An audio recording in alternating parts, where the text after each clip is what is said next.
दोस्तों free Indian coaching में आप सभी का स्वागत है। तो इस वीडियो में हम लोग कक्षा 11वीं बायोलॉजी यानी कि जीव विज्ञान का पेपर का सॉल्यूशन देखेंगे और फुल सॉल्यूशन देखेंगे।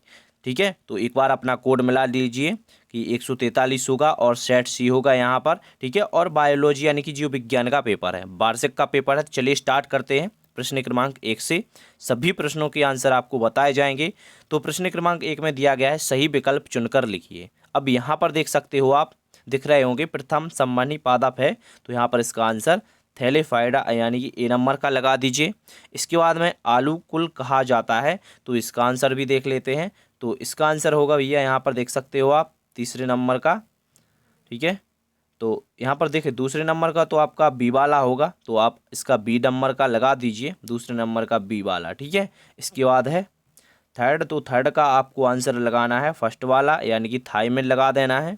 ठीक है, थाइमिन ए नंबर का आप लगा दीजिए। इसके बाद में फोर्थ है जिसका आंसर बी नंबर का आप लगा सकते हो। ठीक है, सही आंसर होगा बी नंबर वाला। ठीक है, इसके बाद इसका पाँचवा देखते हैं। तो पाँचवा में दिया गया है कूपिकाएँ पाई जाती हैं तो फेफड़ों में पाई जाती हैं, ए नंबर का इसका आंसर हो गया। ठीक है, इसके बाद हम देखते हैं प्रश्न क्रमांक 2। तो प्रश्न क्रमांक 2 में देखिए सभी की आंसर लिखे हुए हैं, तो आप ध्यान से देख लीजिए। अब मैं आपको एक बार फिर से बता देता हूं कि देखिए फर्स्ट में भरा गया है गलफड़ों में, और इस दूसरे में लिखा गया है स्तंभीय, और तीसरे में लिखा गया है अमोनी एसिड, और चौथे में लिखा है ग्लाइकोलिसिस ऑक्सीजन, और पाँचवें में फेफड़ा लिखा हुआ है। ठीक है, तो ये सब मैंने आपको बोल दिया, तो ध्यान से लिख लीजिए। ठीक है, यदि नहीं भी सुन पाए तो एक बार आप वीडियो को रिवर्स कर लीजिए। ठीक है, पीछे से एक बार फिर से देख लीजिए। इसके बाद हम प्रश्न क्रमांक 3 की तरफ बढ़ते हैं। तो प्रश्न क्रमांक 3 में सही जोड़ी पूछी गई है, जो कि यहाँ पर मैंने पहले से मिला दी है, तो आपको सिर्फ देखना है और अपने उत्तर पुस्तिका निकाल लीजिए, और इस प्रकार आप इन सभी सही जोड़ी को मिला लीजिए। यहाँ पर परफेक्ट आपको मिलाकर दे दिए गए हैं। ठीक है, तो वीडियो को लाइक कर दीजिए और इसी प्रकार आप इन सभी सही जोड़ी को मिला लीजिए, जो कि यहाँ पर आप देख सकते हो।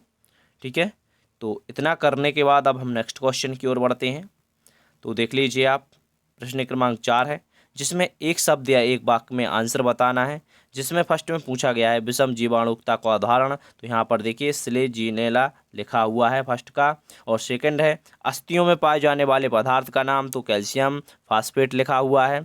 और थर्ड में देखिए न्यूक्लिक अम्ल के नाम लिखना है, डीऑक्सीराइबो न्यूक्लिक अम्ल होता है।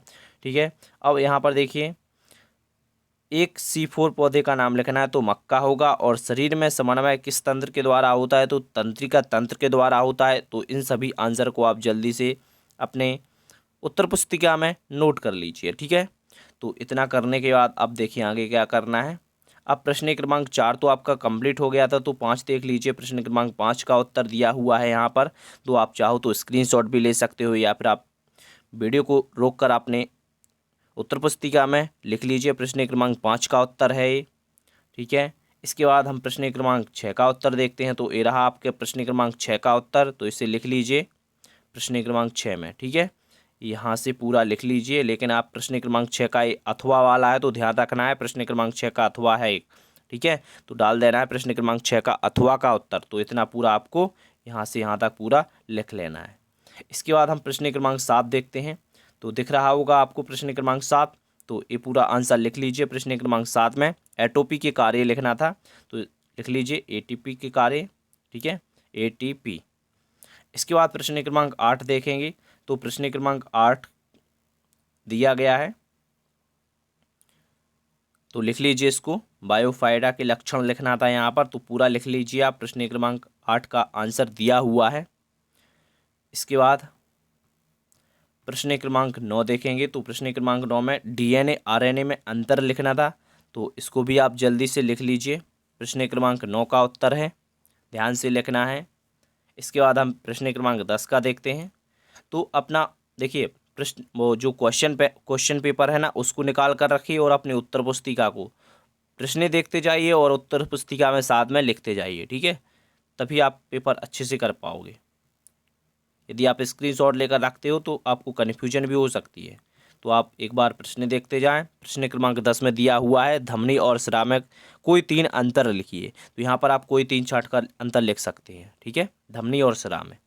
इसके बाद प्रश्न क्रमांक 11 दिया हुआ है, देखिए यहाँ पर, जिसमें पूछा गया था कॉर्टेटा और नॉन कॉर्ड डेटा में कोई 4 अंतर। तो यहाँ पर दिए गए हैं अंतर, तो जल्दी से सभी अंतर आप लिख लीजिए प्रश्न क्रमांक 11 में।